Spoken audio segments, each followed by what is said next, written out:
Restez debout, je vais vous lire dans Éphésiens 4, le verset 29. Qu'il ne sorte de votre bouche aucune parole mauvaise, mais s'il y a lieu, quelques bonnes paroles qui servent à l'édification et communiquent une grâce à ceux qui l'entendent. Amen. Bien, bonjour à tous. Merci d'être présents dans la maison de Dieu.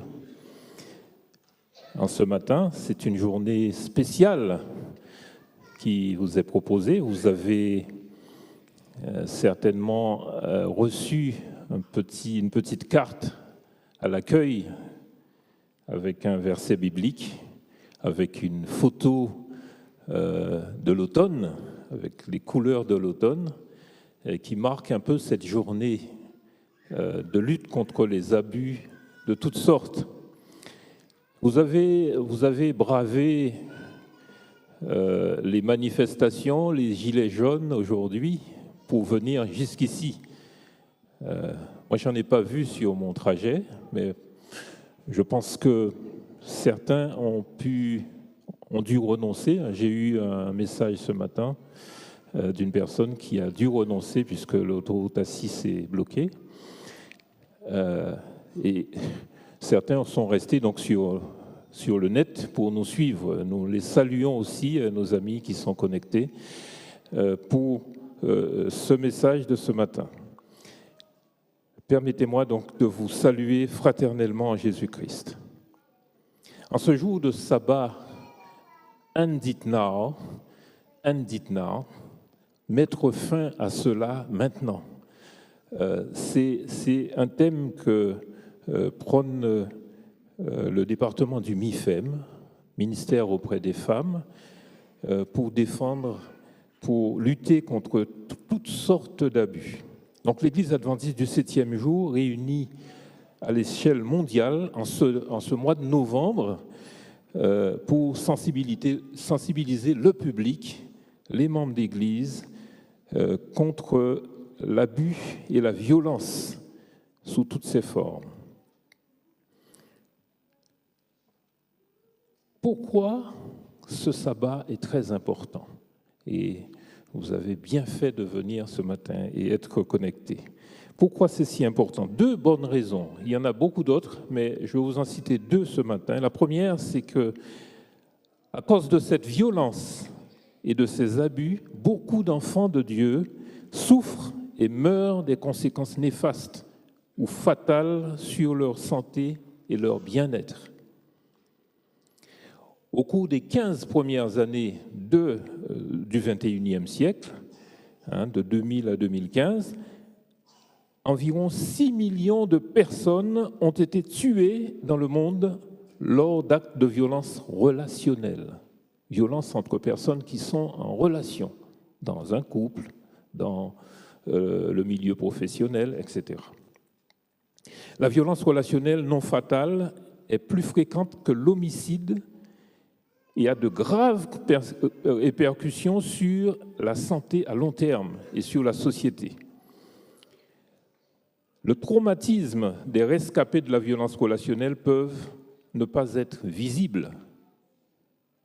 Celui qui est assis à côté de vous peut-être souffre énormément d'un traumatisme, mais vous ne le savez pas, ça ne se voit pas. Et pourtant, c'est bien réel. Néanmoins, elles sont profondément ressenties et les séquelles peuvent être invalidantes et durables. La deuxième raison qui fait de cette journée une journée importante, ce sont des sujets que nous n'abordons pas souvent au sein de nos églises, au sein de nos communautés, et pourtant qui touchent tout le monde. La deuxième raison de parler de violence en ce matin, c'est que nous sommes les mains et les pieds de Dieu dans ce monde. Et que nous représentons donc son amour et son pouvoir de guérison. Dieu nous appelle à être des agents de guérison et de soutien. L'apôtre Pierre déclare ceci dans 1 Pierre 3, verset 8. Enfin, soyez tous en parfait accord, sensibles aux autres, pleins d'affection fraternelle, d'une tendre bienveillance et d'humilité. Voilà la recommandation de l'apôtre Pierre. Par conséquent, il est de notre devoir de chercher à atteindre les victimes d'abus avec compassion et de faire tout ce qui est de notre pouvoir pour prévenir toutes sortes d'abus et de violences. La violence n'épargne personne. Est-ce qu'il y a quelqu'un dans cette salle qui n'a jamais souffert de violence? Je ne vois aucune main. Est-ce qu'il y en a dans cette salle des gens qui ont souffert de violence? Il n'y a pas beaucoup de mains non plus. Oui, les mains se lèvent. Ne soyez pas timides, c'est la réalité. Moi, j'ai déjà souffert de violence et j'ai déjà fait souffrir aussi d'autres personnes autour de moi. Donc, c'est une réalité. La violence n'épargne personne. Je vous invite à lire avec moi cette première diapo. La violence, ce sont des statistiques que nous avons produites. Un adulte sur 4 déclare avoir été agressé physiquement lorsqu'il était enfant. Une femme sur 5 déclare avoir été abusée sexuellement lorsqu'elle était enfant. Une femme sur 5. Ça veut dire si nous sommes 200 ici, 250, hein, il y en a 50 qui déclarent ça. Une femme sur 3 a été victime de violences physiques ou sexuelles par son propre partenaire à un moment de sa vie. Un adulte sur 17 a signalé avoir été victime de violences au cours du dernier mois écoulé. Un adulte sur 17.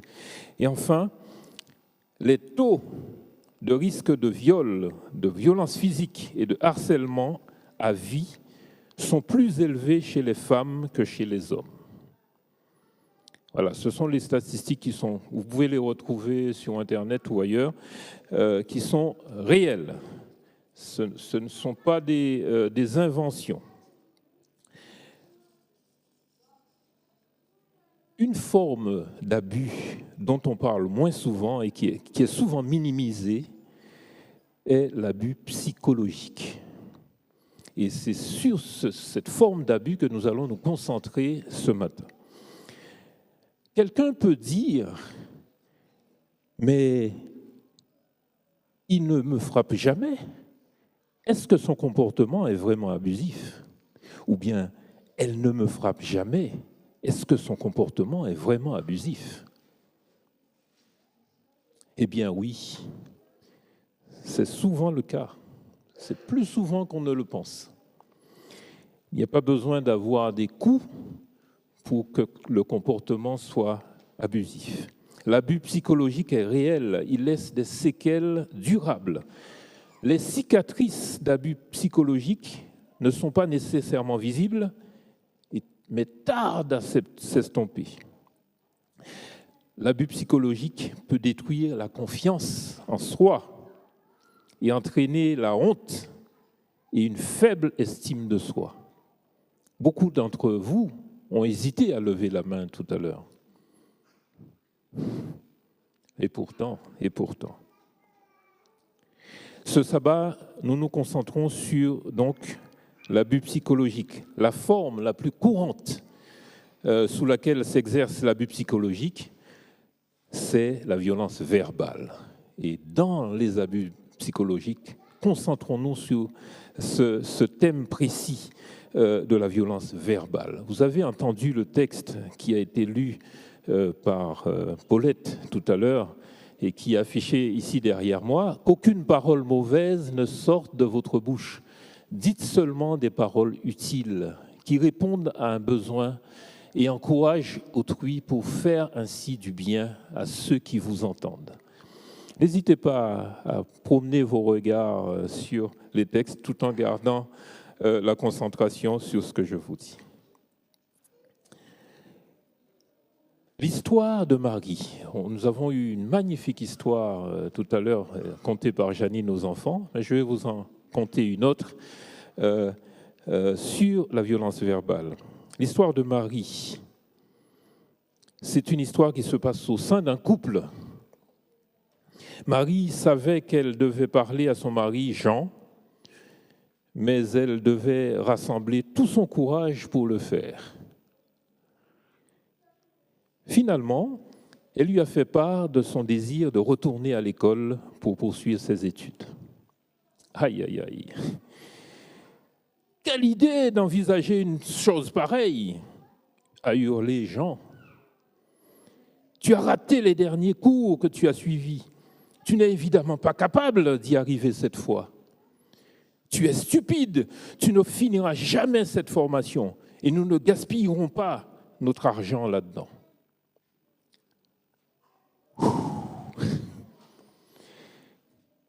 Il n'y a eu aucun coup de poing, aucun échange physique.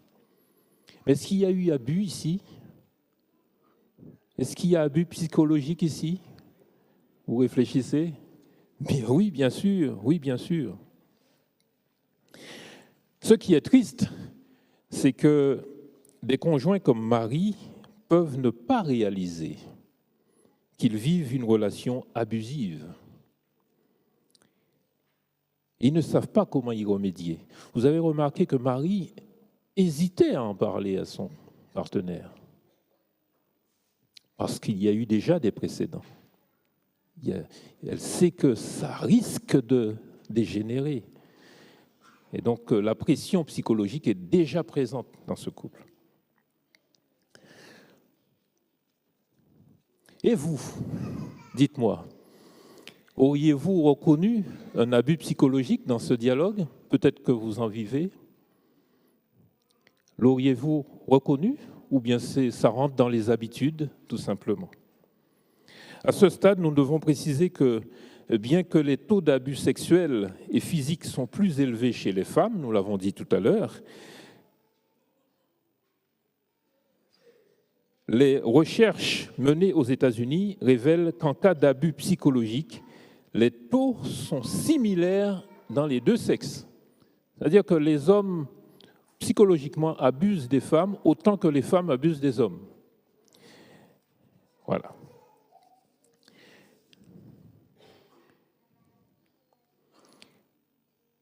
Alors, certains parlent d'agression psychologique, souvent. Et qu'est-ce qu'une agression psychologique?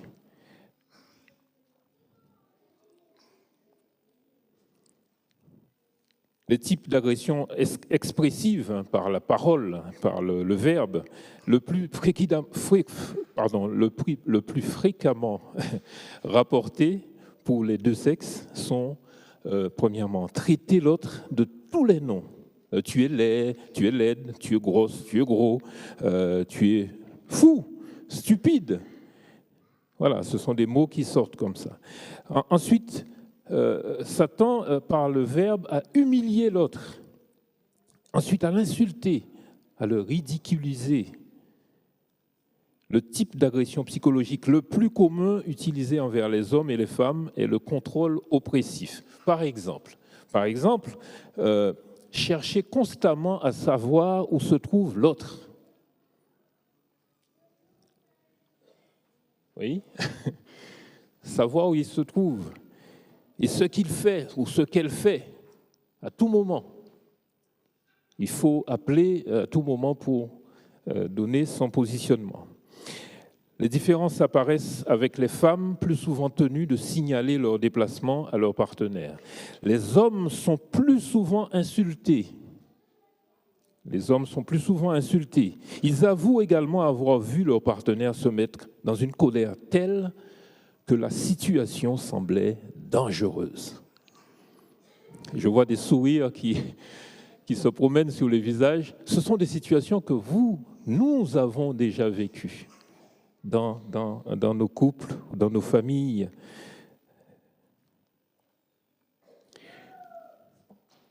Que se passe-t-il au sein des adventistes, du groupe des adventistes du 7e jour?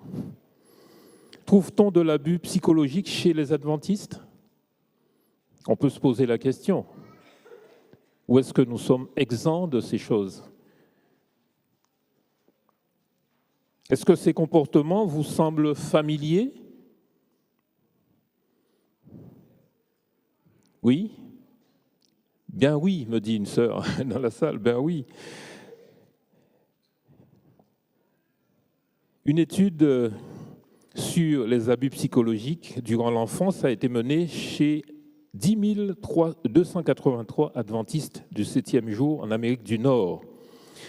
Et nous avons ce résultat. Dans cette étude, 39% des femmes et 35% des hommes ont déclaré avoir subi des abus psychologiques de leurs parents, père et mère, avant l'âge de 18 ans.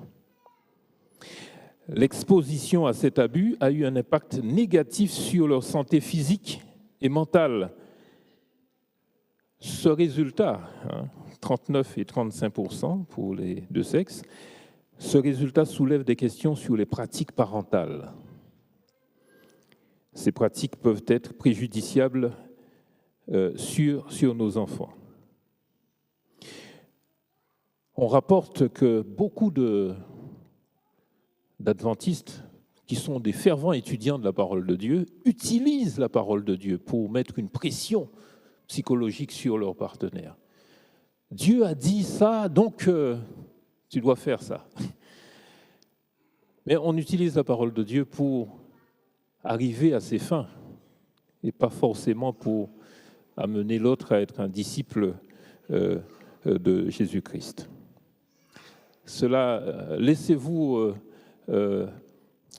Laissez l'Esprit de Dieu travailler dans votre cœur et examinez si ces choses sont dans votre vie. Maintenant, nous voulons définir, après ces exemples, l'abus psychologique. Nous avons une définition qui va s'afficher et qui dit ceci. Il y a quelques mots qui sont en gras. Je ne sais pas si ça se voit bien de la salle, mais nous allons insister sur certains mots. L'abus psychologique et verbal se définit comme tout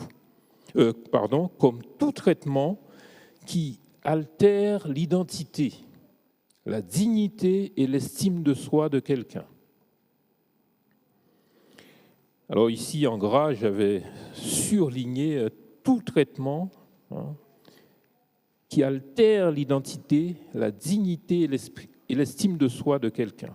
En d'autres termes, l'abus psychologique est un discours ou un comportement qui contrôle, diminue, punit ou manipule l'autre. Cela inclut les insultes, l'intimidation, l'isolement ou le contrôle. C'est aussi souvent un signe que la violence physique peut suivre. Et souvent, c'est lié aux violences physiques. Maintenant, comment reconnaître un abus psychologique ? Peut-être que dans votre vie, vous le vivez, mais vous ne savez pas, vous avez l'habitude de voir ça dans vos familles, vous avez grandi dans une famille où c'était chose commune. Comment le reconnaître ? Premièrement, il faut différencier l'abus du simple conflit. Ce n'est pas parce que nous avons un conflit, une différence de point de vue, il y a discussion, qu'il y a abus. Donc il faut séparer l'abus du conflit. Ce n'est pas non plus un abus psychologique que de parler avec une honnête franchise. Lorsque quelqu'un vous dit ce qu'il pense, cela ne veut pas dire qu'il veut abuser de vous psychologiquement. Donc faisons la différence entre ces choses. Nous sommes appelés à être authentiques dans nos relations avec les autres, de dire la vérité, de dire les choses, de dire notre pensée, pas forcément comme bonne, mais comme votre, mienne. Et donc, cette franchise-là n'est pas à confondre avec l'abus psychologique. Maintenant, dans l'abus psychologique, il y a une dominance intentionnelle. Il y a l'intention de l'autre de dominer. Et c'est ça qui fait la différence.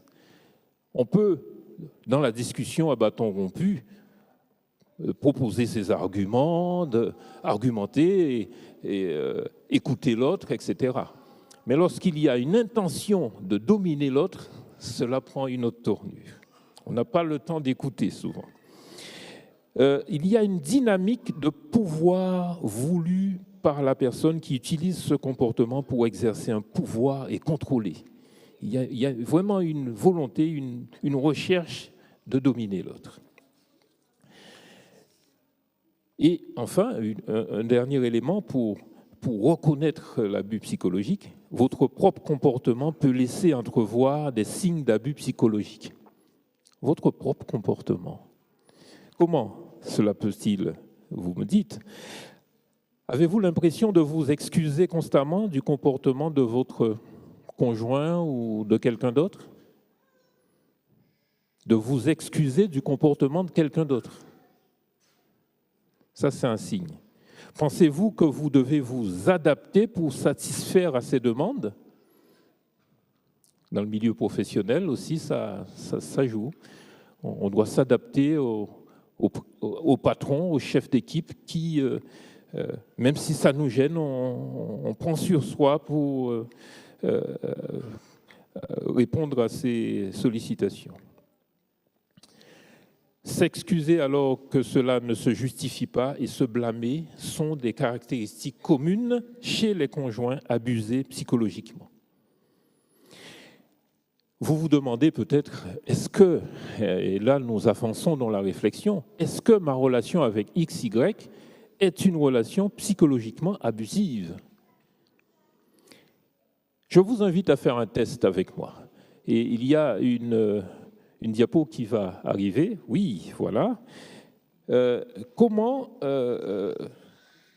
vous pouvez vous poser ces questions-là? Est-ce que votre conjoint ou quelqu'un d'autre dans votre vie, dans votre cercle rapproché, veut savoir ce que vous faites tout le temps et veut que vous soyez en contact permanent? Est-ce que cette personne demande les mots de passe de votre téléphone, de votre messagerie électronique?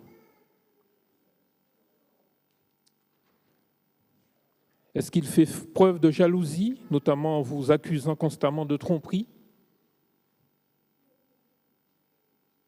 Est-ce qu'il vous empêche et vous décourage de fréquenter certaines personnes, vos amis, votre famille? Il vous isole de votre famille? Est-ce qu'il se fâche? Est-ce qu'il essaie de vous empêcher d'aller au travail ou à l'école? Est-ce qu'il se fâche? Est-ce qu'elle se fâche au point de vous effrayer? Est-ce qu'il contrôle ou elle contrôle toutes vos finances et vos dépenses? Vous n'avez pas de liberté financière? Vous empêche de voir un médecin? Oui. Il y a une autre diapo qui arrive. Est-ce que cette personne vous humilie devant les autres? C'est le plus dur. Lorsqu'on est humilié tout seul à la maison, bon, encore, on arrive à gérer, mais quand c'est en public, devant les amis, c'est terrible. Est-ce qu'il vous insulte, tel que stupide, dégoûtante, vaurienne, garce ou grosse vache?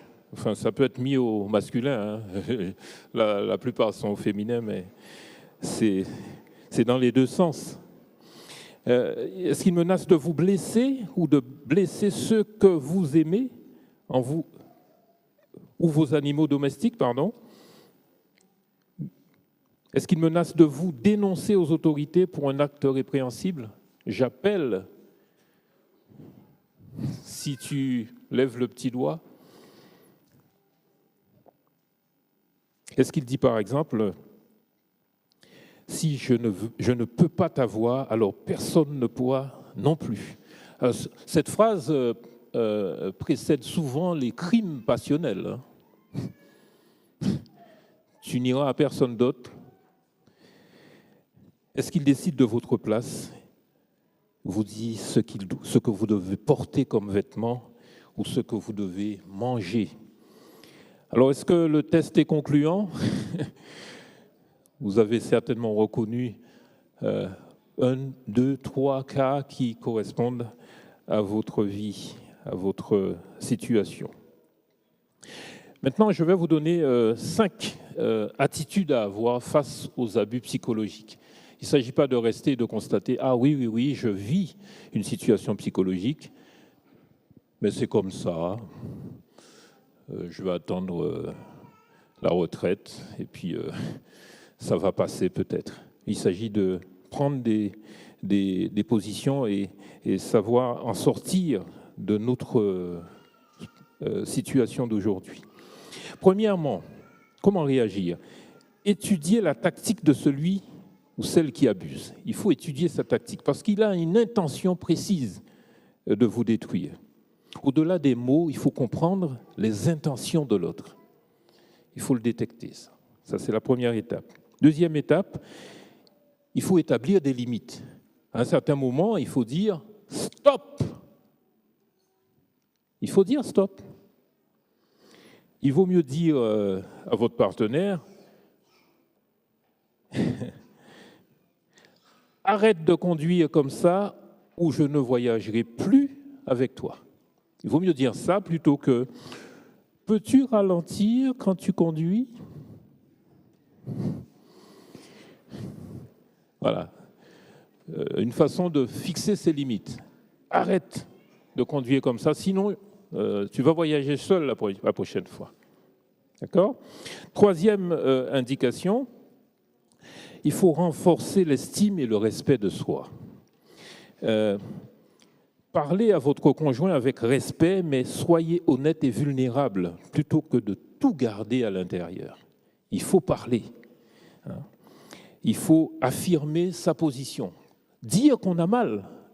Il ne s'agit pas de s'enfermer, de pleurer dans un coin. Il faut dire « ce que tu m'as fait là me fait souffrir. Tu m'as blessé intérieurement. » Quatrièmement, demander l'aide immédiate d'un conseiller professionnel. Parfois, il faut appeler la police. Ça fait bizarre à certaines personnes d'entendre ces propos du haut de la chair, mais je ne peux pas vous dire autrement. Parfois, il faut appeler la police, il faut appeler un numéro d'urgence, il faut appeler un ami de confiance ou un membre de votre famille. Cela veut dire qu'il faut renforcer les limites. Vous dites stop, mais quand une deuxième personne vient avec vous pour dire stop aussi, les limites sont encore plus fortes, plus renforcées. Et enfin, cinquième, je vous en avais promis 5, cinquième attitude à avoir, rechercher la consolation, la guérison et la sagesse auprès de Dieu. Ellen White écrit dans Jésus-Christ, page 479, de la part du Seigneur, « Je connais vos larmes, car j'ai pleuré, moi aussi. Je connais les douleurs intimes qu'on ne confie à aucune oreille humaine. Ne pensez pas que vous êtes délaissés et privés de consolation, même si votre douleur ne fait vibrer les cordes d'aucun cœur sur terre, regardez à moi et vous vivrez. » Voilà, oui, amen. Voilà ce que le Seigneur nous déclare par la plume de la sœur White. Nous devons dire des mots apaisants et à la place des mots blessants.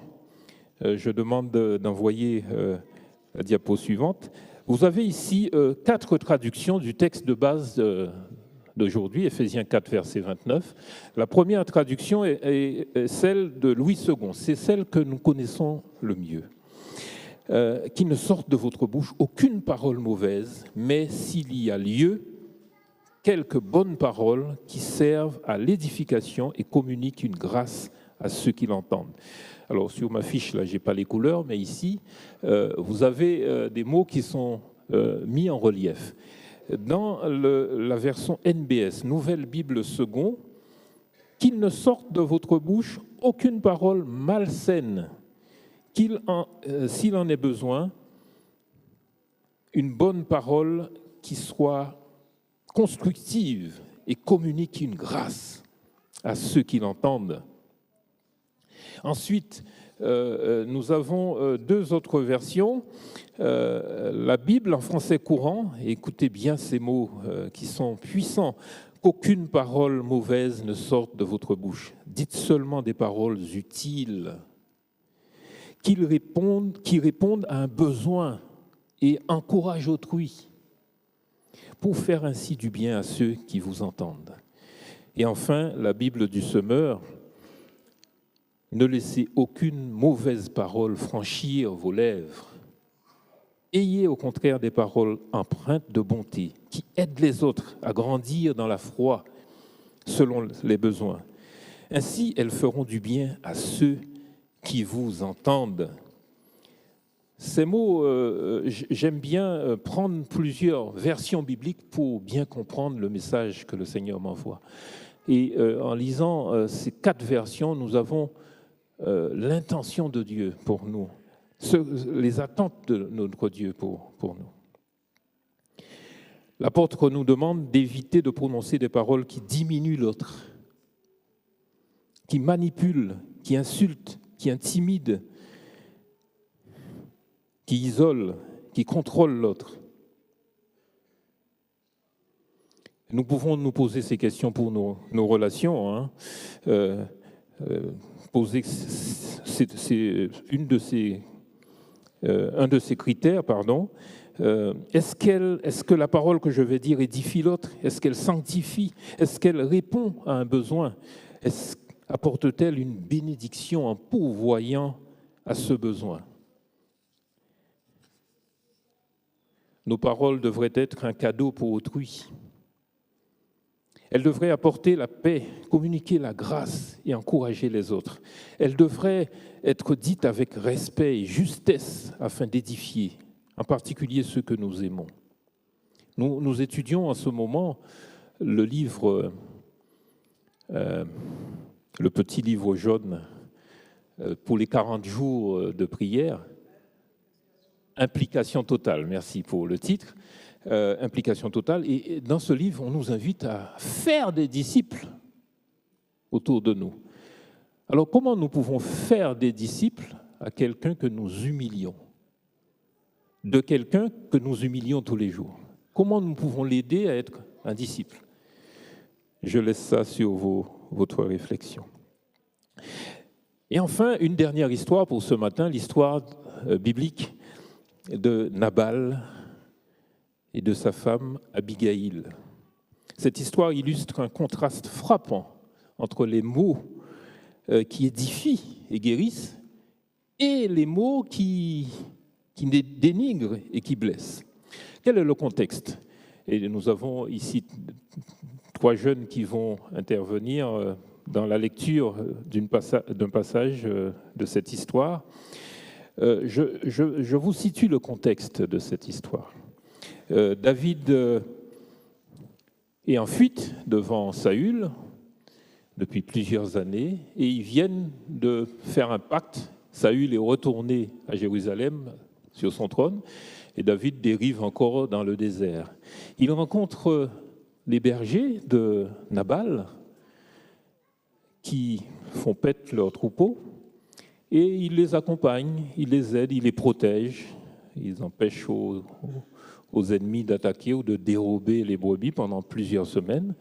Et arrive la fête des brebis, la fameuse fête des brebis où on tond les brebis, on récupère la laine et on fait un grand banquet pour tout le monde. À l'occasion de cette fête, David envoie donc des serviteurs, certains de sa troupe, qui est composée de 600 soldats, il envoie une dizaine pour demander à Nabal, qui est très riche, d'offrir quelque chose à manger à sa troupe, parce qu'ils sont dans le désert, et voilà. Et les serviteurs de David arrivent et posent cette invitation à Nabal. Écoutez la réponse de Nabal. Qui est David et qui est le fils d'Isaïe? Il y a aujourd'hui beaucoup de serviteurs qui s'échappent d'auprès de leur maître. Et je prendrai mon pain, mon eau et mon bétail que j'ai tué pour mes tondeurs, et je les donnerai à des gens qui sont je ne sais d'où. Voilà la réponse de Nabal au serviteur de David. Nabal manque de respect dans ses propos envers David. Qui est David et qui est le fils d'Isaïe? C'est une insulte qui vise à ignorer quelqu'un. Tout le monde sait en Israël que David a été oint, même si le roi Saül est encore sur le trône, mais David a déjà été oint, c'est le futur roi d'Israël. Mais lui, il fait semblant de ne pas le connaître. En outre, Nabal affirme que David est insignifiant quand il traite le futur roi d'esclave fugitif. Après cette réponse de Nabal, les serviteurs d'Abigaïl, qui ayant entendu la réponse de leur maître, foncent voir Abigaïl, l'épouse de Nabal, pour lui dire « Mais attention, il va se passer quelque chose de terrible ». Voilà comment Nabal, notre maître, a répondu aux serviteurs de David. Et David est en train de descendre de l'autre côté de la colline avec 400 hommes pour raser la maison de Nabal, de notre maître. Abigaïl ne peut pas rester inactive, elle ne peut pas rester sans réaction. Elle va préparer quelques vivres qu'elle va charger sur des ânesses. Elle va descendre de chez elle par le flanc de la colline qui est en face. David descend sur le flanc qui est en face et eux, ils descendent face à face. Mais c'est la forêt, ils ne se voient pas.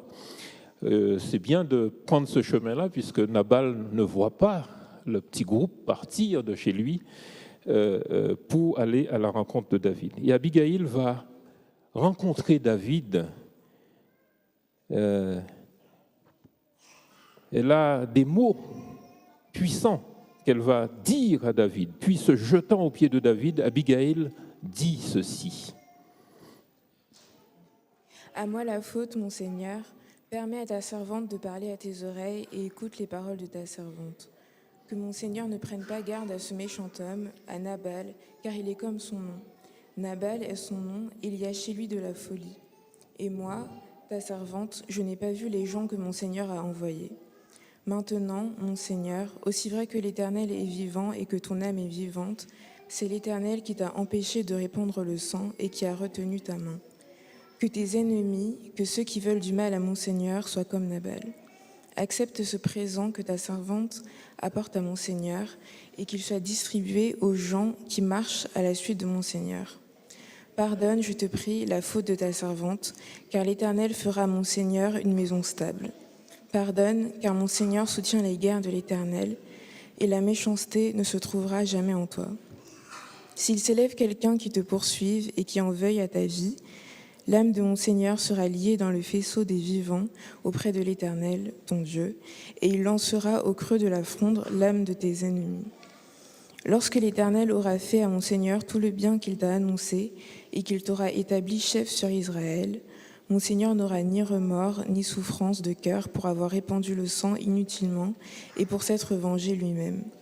Et lorsque l'Éternel aura fait du bien à mon Seigneur, souviens-toi de ta servante.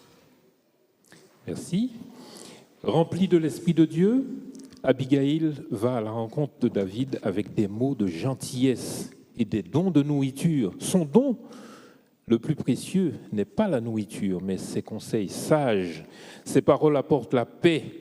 Elles communiquent la grâce. Elles encouragent et édifient l'auditeur. Et ils répondent à un besoin de nourriture, mais besoin de paix, puisque David était très en colère. Il allait faire une faute même avant de prendre le trône. David lui-même le reconnaît. Écoutez ce que David répondit à Abigaïl. Béni soit l'Éternel, le Dieu d'Israël, qui t'a envoyé aujourd'hui à ma rencontre. Béni soit ton bon sens, et béni sois-tu, qui m'a empêché en ce jour de répandre le sang et qui a retenu ma main. Mais l'Éternel, le Dieu d'Israël, qui m'a empêché de te faire du mal, est vivant. Si tu ne t'étais hâté de venir au-devant de moi, il ne serait resté qui que ce soit à Nabal d'ici la lumière du matin. Monte en paix dans ta maison, vois, j'ai écouté ta voix et je t'ai favorablement accueilli. Merci. Abigail apaisa les sentiments irrités de David par des paroles calmes et mesurées.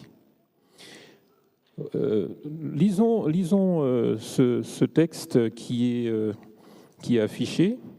La puissance des mots tendres, tiré de Signe des temps de 1892, 14 novembre 1892, d'Ellen White. Dans de nombreuses familles, l'affection, les uns pour les autres, s'exprime très peu. Bien qu'il n'y ait pas besoin de sentimentalisme, il est nécessaire d'exprimer l'amour et la tendresse d'une manière chaste, pure et digne. Beaucoup cultivent la dureté du cœur et en parole et en acte révèlent le côté satanique du caractère. Une tendre affection devrait toujours être entretenue entre mari et femme, parents et enfants, frères et sœurs. Chaque mot précipité devrait être mesuré. Et il ne devait même pas y avoir l'apparence du manque d'amour l'un pour l'autre. C'est le devoir de chaque membre de la famille d'être agréable, de parler avec bonté. Voilà. C'est notre devoir, dit-elle, pour avoir un foyer qui soit un petit paradis et où Dieu, les anges peuvent demeurer. Mais voici la bonne nouvelle, chers frères et sœurs, chers amis. Voici la bonne nouvelle. Bien qu'une relation n'ait pas été saine et qu'il existe des formes d'abus émotionnels, il y a de l'espoir. Oui, nous pouvons dire Amen, il y a de l'espoir. La puissance des mots d'abandon et d'unité, c'est la dernière diapo que nous allons partager ensemble. La puissance des mots d'abandon et d'unité. Toujours d'Ellen White, dans Ministère de la guérison, page 306. Hommes et femmes peuvent atteindre l'idéal que Dieu leur propose s'ils acceptent l'aide du Christ. Ce qui est impossible à la sagesse humaine, sa grâce l'accomplira pour ceux qui s'abandonnent à lui sans réserve. Sa providence unira les cœurs par des liens célestes. L'amour ne sera plus alors un simple échange de paroles douces et flatteuses. Les métiers du ciel entrelacent la chaîne et la trame avec bien plus de finesse et de solidité que ceux de la terre, et fournissent un tissu qui supporte les frottements, les tiraillements et les épreuves. Ça veut dire qu'avec l'aide du ciel, avec l'aide de Dieu, les tiraillements que nous avons, nous les gérerons mieux, beaucoup mieux. Les cœurs sont unis par les fils d'or d'un amour éternel.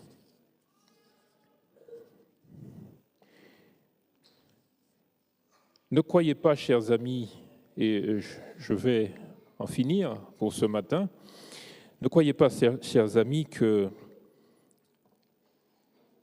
ou plutôt, ne croyez pas ce que votre agresseur pense de vous ou dit de vous. En revanche, concentrez-vous plutôt sur ce que Dieu dit de vous. Et cela fait toute la différence.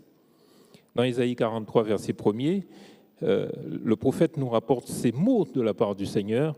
« Je t'appelle par ton nom, tu es à moi ». À la fin du verset 1er d'Isaïe 43. Dans Jérémie 29, verset 11, « Je connais, moi, les plans que je prépare à votre intention ». Déclaration du Seigneur, non pas des plans de malheur, mais des plans de paix, afin de vous donner un avenir et un espoir. Cet après-midi, nous aurons la suite de ce thème avec une invitée, la responsable du MIFEM, Eni Degas, sera parmi nous à partir de 16h. 16h, 18h, nous aurons des ateliers, nous décortiquerons un peu plus ce thème avec l'équipe dirigé par Paulette. Je vous invite à être présent et à continuer à partager autour de ce thème. À vous libérer aussi, si vous avez des expériences à rapporter, préparez-les pour votre intervention. Que chacun de nous, hommes et femmes, jeunes et vieux, recherche la sagesse de Dieu.